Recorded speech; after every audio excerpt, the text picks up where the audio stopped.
Hello, everyone. So, I want to talk about some of the best books that I reread in 2024. And these are all rereads from pretty recent reads in the last maybe 5 years.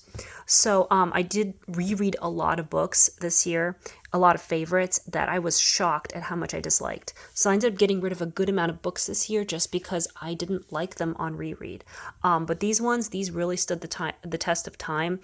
For a while, I was worried. I was like, oh, all these books I used to love are terrible. But these books were absolutely amazing. So one of the first books was The Queen's Gambit. I think this is the second or third time I've reread it. I absolutely loved the Netflix series. It was so good. And even though the writing in this book is a little awkward, the story is just phenomenal. And I love this book. This is about a female chess prodigy, kind of like Bobby Fischer, but female, and she's an orphan, and it's kind of her journey from the orphanage to becoming the best chess player in the world. I love this book. It is just such an incredible story. And this is fiction. Another book that I read was this is nonfiction. This is my second time reading this one, and this is by Anne Garles, who is a NPR correspondent, and this is a book documenting her journey into Chernobylsk. It's hard to pronounce that word, and just kind of talking about the state of Russia today. Well, not exactly today, but when this book came out, which was a few years ago.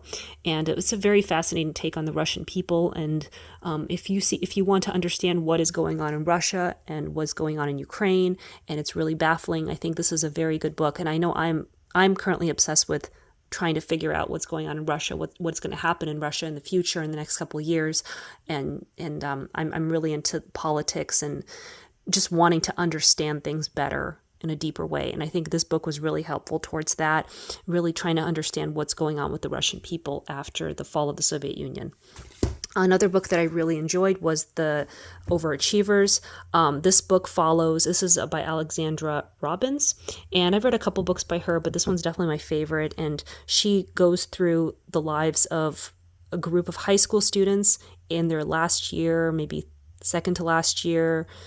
I think there are different points in their high school career, and they have different goals and different dreams, and they're all trying to work towards them, and they have different struggles, and it's really interesting. I really enjoy this book. I'm really glad I loved it the second time around as well.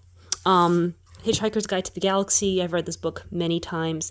Every time it's amazing. And this is definitely the best book in the 5-book series. I'm finishing up the series now. I think I'm on book 4.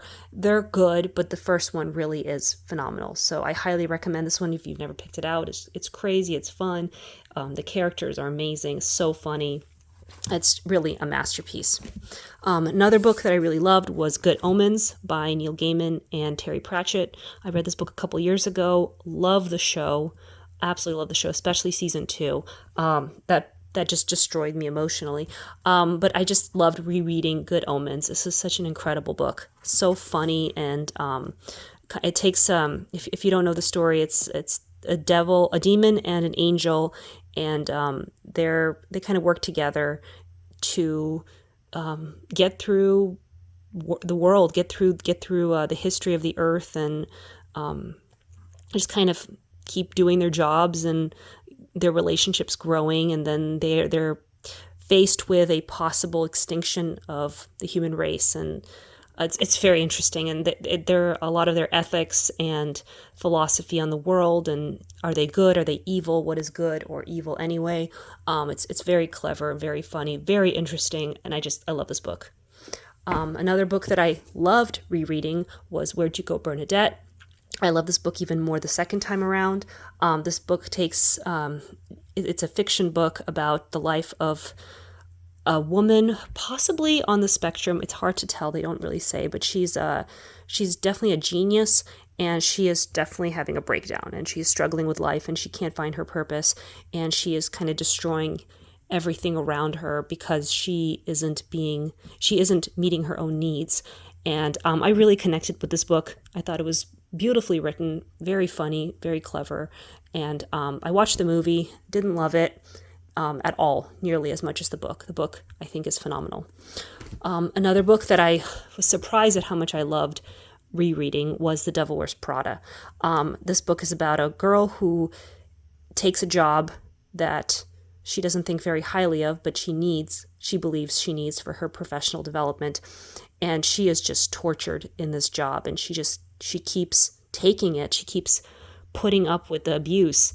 And she kind of has to justify the abuse in her own head until she can't anymore. So if you haven't watched the movie's amazing. The book is even better. Really enjoyed this story very much, and even more on Reread. And then finally, this book, I tried reading this book last year, and it was okay. I liked it enough to keep, and I actually ended up buying the sequels, the second and third books, Magician King and Magician's Land. But the second time reading this book really blew me away. I could not believe how good this book was. And I really focused on this book the second time reading it. And it ended up, I was so engrossed that I ended up finishing the second and the third book all in one go, very quickly, because I just love the story so much. I do think this was one of the best science fiction fantasy books I've read. It's very depressing, and I think it's a lot about depression, possibly neurodivergent people clinging to magic, trying to use magic to cure their depression, trying to use all kinds of things to cure their depression, really trying to figure out the point of their lives. And I think this is as much a self-help book as it is a fantasy book, and I really did connect with everyone in it, and I just found this book extremely helpful for myself, and I loved it. It was wonderful. So I do highly recommend The Magicians. And I think there's a Netflix series, or not a sci-fi, SYFY, that's what it says. There's a series somewhere interpreting this book, and I watched some of it. It was okay. Some of it was better than some episodes were better than other episodes, but I think the book is amazing. Don't know if I want to go back and rewatch the show. Anyway, thank you for watching, and if there are any other favorite books that you've reread this year that you're like, oh, I'm so glad that this is my favorite book. I'm so glad I reread it. Let me know. Thank you.